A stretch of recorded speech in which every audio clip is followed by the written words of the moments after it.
Welcome to Actors Are Born, the podcast that takes you behind the scenes into the lives of the biggest movie stars. Today, we turn the spotlight on a Hollywood icon, a man whose screen presence was matched only by his turbulent private life, Robert Mitchum. I'm a hope for everyone. People look at me on the screen and say, if that bum can make it, I can make it too. With this quote, steeped in his typical cheeky irony, Robert Mitchum summed up his appeal, the appeal of an anti-hero, of a man whose life had literally beaten down since he was a boy.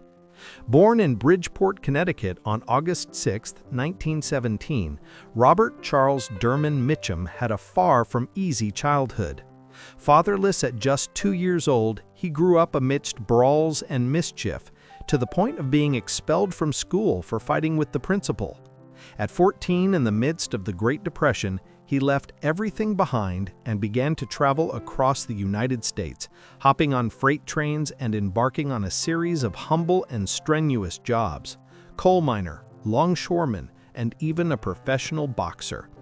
This stormy youth forged not only his character, but also the image he would bring to the screen. An image of toughness, of a man who doesn't bend, with a gaze that seemed to have seen it all. And it was precisely this authenticity that conquered Hollywood. After a series of small roles, often as a villain in B-movie westerns, his big break came with The Story of G.I. Joe in 1945, which earned him an Oscar nomination. From then on, his career took off. If there is one genre that defined Robert Mitchum, it is undoubtedly film noir. The critic Roger Ebert called him the soul of film noir, and for good reason. With his half-closed eyes and his indolent walk, Mitchum perfectly embodied the anti-hero of that cinema made of shadows, cigarettes, and fatal women. Films like Out of the Past have become classics, where his characters, often lacking willpower and at the mercy of events, remained etched in the viewer's memory. But Mitchum was not just the tough guy of noir. His filmography, which includes over 100 films, spans the most diverse genres. We find him in the Western River of No Return alongside Marilyn Monroe, or in the war film Heaven Knows, Mr. Allison. And how can we forget his chilling performance as Reverend Harry Powell in The Night of the Hunter, a role that even today sends shivers down your spine for its ruthless cruelty.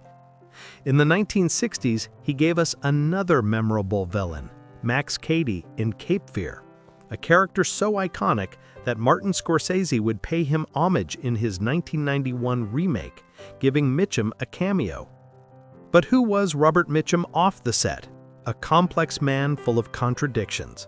A nonconformist by nature, rebellious and often impatient with authority, his private life was peppered with incidents that fueled his bad boy reputation.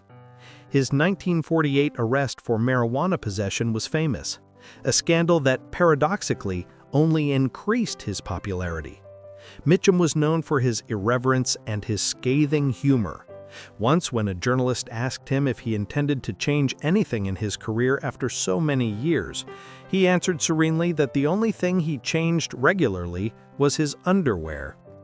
And yet, behind that tough facade was a man of great intelligence and sensitivity, an avid reader and a man with a solid self-taught education. His acting style, defined as underacting, was the opposite of the actor's studio method. Mitchum didn't need grand gestures or lofty speeches. A look, a raised eyebrow, was enough for him to communicate a whole world of emotions. He was an instinctive actor, capable of a disarming naturalness in front of the camera. Robert Mitchum left us on July 1, 1997, but his legacy is more alive than ever. He spanned more than half a century of cinema history, working with directors of the caliber of John Huston, Howard Hawks, and David Lean. His last significant performance was in Jim Jarmusch's film Dead Man in 1995, a testament to a career that never stopped evolving. Robert Mitchum was not just an actor, he was a force of nature, a man who lived by his own rules, on and off the screen. a wild and solitary icon who is able to embody the anxieties of an entire generation and who still fascinates us today with his magnetic charisma and his unforgettable gaze. You have been listening to Actors Are Born. Thank you. We'll see you next time for a new artist's portrait.